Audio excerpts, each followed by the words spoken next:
Hey guys, so it is time for August homeschooling favorites, and I have a few things to share with you today. That noise you can hear in the background is the baby's swing. She's sleeping, so I hope it's not too distracting. I'm sorry. Anyway, so I'm going to start with this.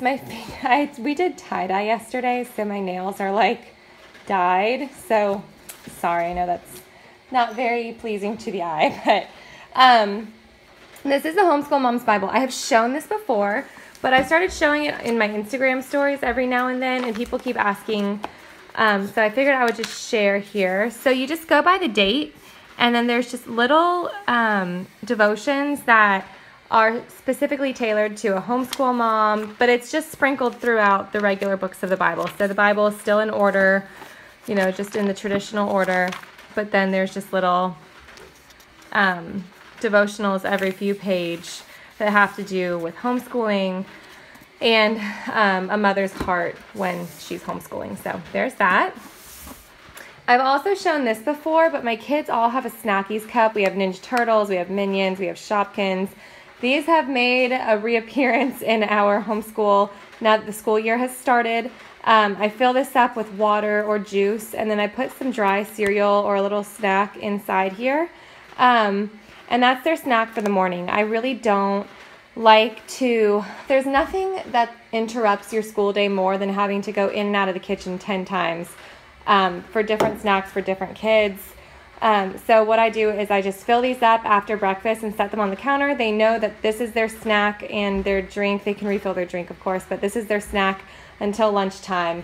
And, you know, just to not ask me for a million snacks, this is it. That's what they've got. So these have been super helpful because I don't have a million little bowls and little cups and things all over the schoolroom. It's just this. This book, Beautiful Oops, is actually made me really emotional the first time I read it. If you have kids who struggle with either perfection or just always think they're doing something wrong, which I do, this book is just awesome. So this book was recommended by the author of the Yellow Spot Sun curriculum. It's in the beginning of the curriculum. She talks about this book, and it's amazing. It's a fun book, first of all, for the kids. So it says like, so a torn piece of paper, and the paper is actually torn. It says it's just the beginning, and it has stuff like that, every spill. That's lots and lots of possibilities, and it's got really fun all throughout the book, just fun ways for them to interact with it. So I really like it. This is something that we've read a few times already, and it's been requested almost every evening at bedtime, so it's perfect. These books, I think I put these in last month, but they're so fun. At the time, I only showed you the Press Here book, which is still a huge hit. It's an interactive kind of book. Now the one on the right, and then you turn the page, and it changes colors. The kids still love that. But in case you haven't seen the inside of these, we have the other books that go along with the series. Mix It Up is fun because, I'm trying to do this one-handed, I'm so sorry. Mix It Up is a similar idea, but it's with paint. Take a little bit of the red, rub it on the blue. See? So it's really fun. And I mentioned last time, and I'll mention again, that this has helped my son with his reading a ton because it's all in capital. And a lot of times, kids just recognize capital letters better than lowercase letters. So he has been able to read these on his own. And then Let's Play, again, is a similar idea. So you can see how well loved these books are. So you just basically like follow this line all the way through, and it's really fun. So there's that. My preschooler is loving this right now. This is the Counting Owls activity set. It comes with some different ways to play, game ideas, and then this little branch for the owls to sit on. They can sort by color. There's flashcards in here that have patterns, number patterns, and also color patterns, or they can spin the spinner and put an owl on the corresponding branch. So this is something that I play with him, and then there's possibilities for him to continue to play independently while I'm doing school with the other kids.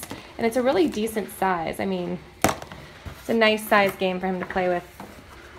This USA map is awesome. I know that we have the Melissa and Doug USA map, but it's very large. This one is not as big. This one, let me see if it has the actual size on here.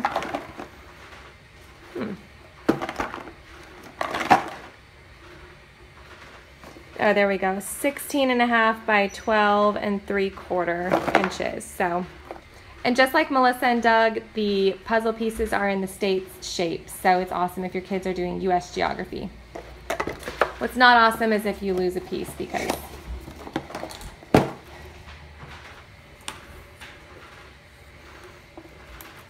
Louisiana just popped on out of the box when I was setting it down. So there's an idea of the size for you. And last but not least, this One World floor puzzle. This is a round puzzle, which is really fun for the kids. They've been enjoying it just because of the different shape. And here's what it looks like when it's put together. This, because it's a circle, is kind of challenging for the kids. These pieces are edge pieces, and these pieces are edge pieces. So they really have to... Oh, and there's a pattern on the back of them. So sometimes they get a little bit confused with that. So like that's the one side and that's the other. But all of my kids are liking this right now. My boys do this together. My daughter can do this on her own.